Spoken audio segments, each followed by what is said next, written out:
خدا نے کہا موجود ہو تو وہ فوراً وجود میں آیا۔ پیغمبر اکرم صلی اللہ علیہ وآلہ وسلم نے یہ آیت ان کو سنائی اور فرمایا، اگر باپ نہ ہونا اس بات کی دلیل ہو کہ وہ خدا کا بیٹا ہے تو حضرت آدم اس منصب کے زیادہ حقدار ہیں، کیونکہ ان کا نہ باپ ہیں اور نہ ہی ماں۔ نجران کے وفد میں موجود عیسائی اور مذہبی پیشوا اور دانشمند اپنا سر کچھ دیر جھکانے کے بعد کہنے لگے کہ ہم آپ کی ان باتوں سے مطمئن نہیں ہوئے۔ اب ہمارے پاس حقانیت کو ثابت کرنے کے لیے صرف ایک ہی طریقہ ہے کہ ہم مباہلہ کریں۔ اسی وقت آئے مباہلہ نازل ہوتی ہے، جس کے بعد پیغمبر اسلام صلی اللہ علیہ وآلہ وسلم مباہلے کے لیے آمادگی کا اظہار کرتے ہیں۔ اگلے دن صبح مدینے کے باہر صحرا میں نجران کے عیسائی مذہبی پیشوا اور دانش مندوں کا وفد پیغمبر اکرم صلی اللہ علیہ وآلہ وسلم کا انتظار کرتا ہے، اس سوچ کے ساتھ کہ وہ اپنے اصحاب کے جم غفیر کے ساتھ آئیں گے، جبکہ مسلمان بھی بڑی تعداد میں مدینے سے باہر مباہلے کا منظر دیکھنے کے لیے موجود تھے۔ پیغمبر اسلام صلی اللہ علیہ وآلہ وسلم صرف 4 افراد کے ساتھ مدینے کے دروازے سے باہر نکلتے ہیں اور مخصوص انداز میں مباہلے کی جگہ کی طرف قدم بڑھاتے ہیں۔ دائیں ہاتھ سے ایک بچے کی انگلی اور بائیں ہاتھ سے دوسرے بچے کی انگلی کو پکڑے ہوئے ہیں، جبکہ ان کے پیچھے صرف ایک مرد اور ایک عورت ہے۔ عیسائی اس منظر کو دیکھنے کے بعد وہاں موجود مسلمانوں سے پوچھتے ہیں کہ یہ کون کون ہیں۔ انہیں بتایا جاتا ہے کہ یہ پیغمبر کے چچا زاد بھائی، داماد اور ان کے نزدیک لوگوں میں سب سے زیادہ مقبول و پسندیدہ شخص ہیں۔ یہ پیغمبر اکرم صلی اللہ علیہ وآلہ وسلم کی بیٹی حضرت فاطمہ زہرا ہیں، جو پیغمبر کے لیے سب لوگوں سے زیادہ پیاری ہیں، اور یہ 2 بچے علی کے فرزند اور پیغمبر اکرم کے نواسے ہیں۔ پیغمبر اسلام صلی اللہ علیہ وآلہ وسلم نے خدا کے حکم کی بے عین ہی تعمیل کرتے ہوئے جہاں اپنے بیٹوں کو لانے کا حکم ہوا، وہیں امام حسن اور امام حسین کو لائے۔ جہاں اپنی عورتوں کو لانے کا حکم ہوا، وہاں اپنی چہیتی بیٹی حضرت فاطمہ زہرا کو لائے، اور جہاں اپنی جان کو لانے کا حکم ہوا، وہاں حضرت علی علیہ السلام کو لائے۔ یہ منظر دیکھ کر عیسائی پیشوا اور دانشمند کانپنے لگے کہ پیغمبر اسلام صلی اللہ علیہ وآلہ وسلم اپنے بزرگوں اور اصحاب کے بجائے اپنے معصوم بچوں، اکلوتی بیٹی جانشین کے ساتھ مباہلے کے لیے تشریف لائے ہیں، جو اس بات کی دلیل ہے کہ اسے اپنی دعا پر کامل اعتقاد و ایمان ہے۔ پیغمبر اکرم صلی اللہ علیہ وآلہ وسلم مباہلے کی جگہ پہنچنے کے بعد اپنی عبا کو کھولتے ہیں اور 5 افراد عبا کے نیچے آ جاتے ہیں۔ یہ منظر دیکھ کر ابو حارث، جو عیسائی وفد کا سربراہ تھا، کہتا ہے کہ اس وقت مباہلہ کرنا ہمارے لیے مناسب نہیں ہے، امکان ہے کہ خدا کا عذاب ہم پر نازل ہو۔ وہ ایک پتھر کے اوپر کھڑا ہو کر کہتا ہے کہ میں 5 ایسے نورانی چہرے دیکھ رہا ہوں جو دعا کے لیے ہاتھ اٹھائیں تو پہاڑ زمین سے اکھڑ جائے۔ مباہلہ کرنے کی صورت میں ہماری نابودی یقینی ہے، مباہلہ نہ کریں ورنہ ہم سب ہلاک ہو جائیں گے۔ اس کے بعد وہ لرزتے ہاتھوں اور کانپتے پاؤں کے ساتھ پیغمبر اکرم صلی اللہ علیہ وآلہ وسلم کے قریب آنے کے بعد کہتا ہے کہ اے محمد، ہمیں مباہلہ سے معاف کریں، ہمارے ساتھ مصالحت کریں، آپ کی جو بھی شرط ہوگی وہ ہمیں قبول ہے۔ اور مباہلے کا یہ مختصر واقعہ اسلامی تواریخ میں موجود ہے۔ حضرت آیت اللہ مکارم شیرازی سورہ آل عمران کی 61ویں آیت کی بنیاد پر واقع مباہلہ میں اہل بیت اطہار علیہ السلام کے مقام و مرتبے کو ایک بنیادی اور اہم خصوصیت بیان کرتے ہیں اور فرماتے ہیں، علی و فاطمہ زہرا اور حسن و حسین کے بلند و بالا مقام و مرتبے کے لیے آئے مباہلہ واضح اور اہم سند ہے۔ اس واقعے سے جو ہمیں درس ملتا ہے وہ یہ ہے کہ منطق اور استدلال کی ناکامی کے بعد مباہلے کو پیغمبر اکرم صلی اللہ علیہ وآلہ وسلم کے مد مقابل آخری حربے کے طور پر استعمال کیا گیا۔ دوسری بات یہ کہ مباہلے کی آیت واضح طور پر نبوت کے مقام اور پیغمبر اکرم صلی اللہ علیہ وآلہ وسلم کے مشن کو ثابت کرتی ہے، کیونکہ جو لوگ مباہلہ کرنے کے لیے حاضر نہیں ہوئے، گویا ان لوگوں نے یقین کر لیا کہ رسول خدا صلی اللہ علیہ وآلہ وسلم اللہ کے رسول ہیں۔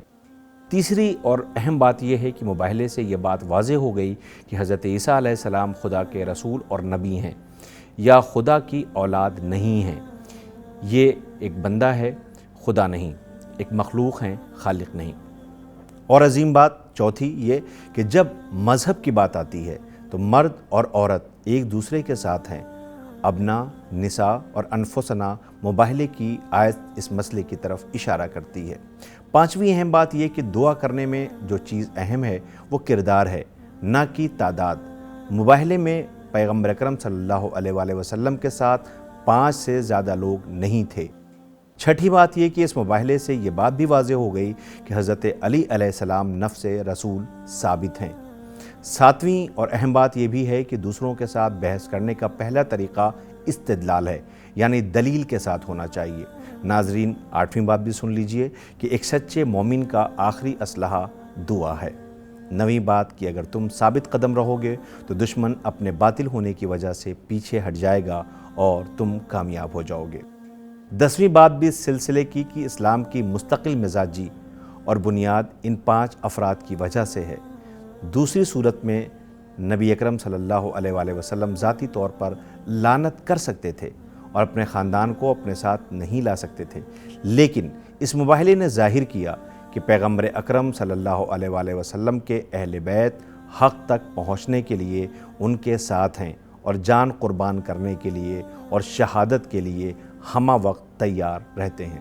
تو ناظرین، یہ تھا آپ کی خدمت میں مباہلے کا واقعہ اور اس کی اہم باتیں۔ ہمیں اور ہماری ٹیم کو اجازت دیجیے۔ مبارکباد کے ساتھ ہماری پھر ملاقات ہوگی، تب تک کے لیے خدا حافظ۔